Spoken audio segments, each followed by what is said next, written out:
rattrape comme il peut, toutes les fois où il s'est fait humilier par tous les fans de Naruto. Hein. C'est ça, hein. Donc ce chapitre 640 de Naruto, qui est moyen en fait, enfin bof, je veux dire, on continue dans l'escale de puissance à la DBZ, ce qui est pour certains, ce qui peut faire jouir certains et d'autres peut faire déchanter d'autres.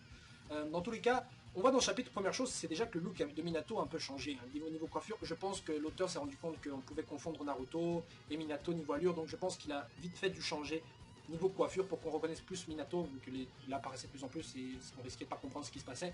Donc déjà un petit changement, c'est qui était pas mal, parce que moi non plus d'ailleurs parfois je comprenais pas, c'était un peu confus.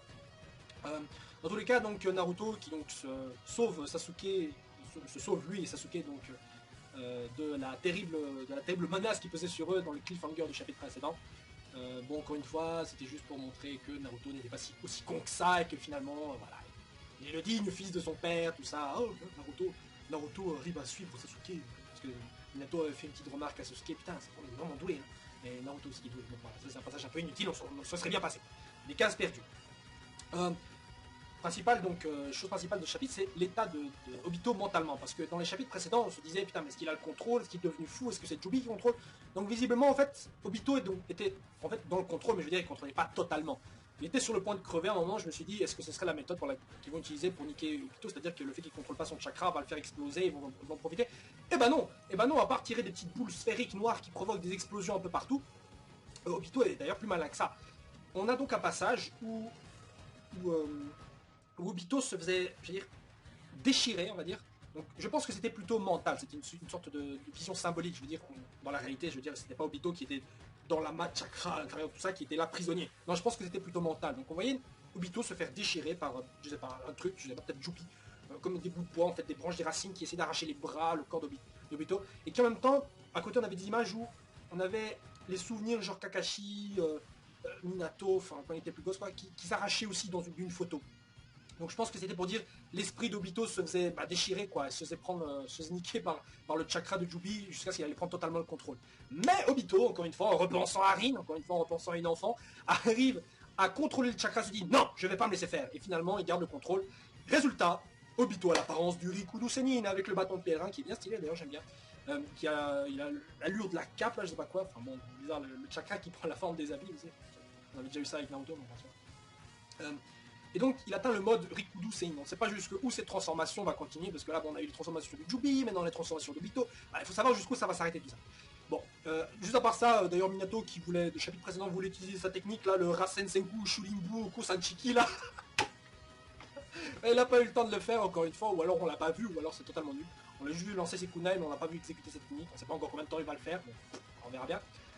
Bon, niveau puissance, je pense que Obito a gardé le même niveau de puissance, il n'est pas toujours plus fort, mais c'est juste qu'il a un meilleur contrôle. D'ailleurs, on le revoit parler de manière tout à fait normale. D'ailleurs, ce passage où Obito se fait déchirer était d'ailleurs bien sympathique, même un peu glauque en fait, c'est un passage un peu rare qu'on n'a pas eu souvent l'occasion de voir dans Naruto, mais qui je trouve était assez important ici, qui donne une belle image de l'esprit d'Obito. Mais encore une fois, on peut se dire, mais Obito, putain, tu fais cette guerre pour Rin ou pas là, tu veux venger Rin, faut le dire, merde, parce qu'avant il disait à Kakashi, mais non, c'est pas à cause de Rin que je fais ça. Et bah là si, parce que je sais pas, il pense à Rin tout le temps dès qu'il lui arrive un truc, donc merde quoi, avoue que t'es pédophile Obito, arrête de nous raconter des conneries. Bon. Par la suite, on voit donc qu'il explose Minato, même si Minato a un avantage sur la vitesse, ça change rien que Obito puisse poser des petites boules noires pour le faire exploser. Enfin bon, bref, ça c'est la fin du chapitre, on ne sait pas ce qui va en advenir d'eux. En tout cas, Obito a encore la main, la upper hand, en gros, c'est lui qui a la main, quoi, c'est lui qui a toutes les cartes pour gagner ce combat. Maintenant, allez savoir ce qui va se passer pour qu'il perde. On sait qu'il y avait Madara et Hashirama qui étaient en train de se battre. On sait que Madara a un plan en tête. Il y a encore une carte à jouer. Je pense qu'il va essayer de fusionner avec Hashirama pour recréer le Rikudo parfait, allez savoir. Je sais pas. Mais pour ce qui est de Obito, je pense qu'il est possible que Minato donne son chakra, la deuxième moitié de chakra de Kyuubi à Naruto. Il faut se rappeler que quand il a scellé Kyuubi, Minato a pris le chakra Ying, je crois, je sais plus, ou Yang, non Ying, je crois. Donc une moitié du chakra du Kyuubi en lui, et l'autre est resté en celle de Naruto. Alors, allez savoir, peut-être que cette partie du chakra s'est régénérée avec le temps, donc finalement Naruto a tout le chakra en lui, donc c'est rien.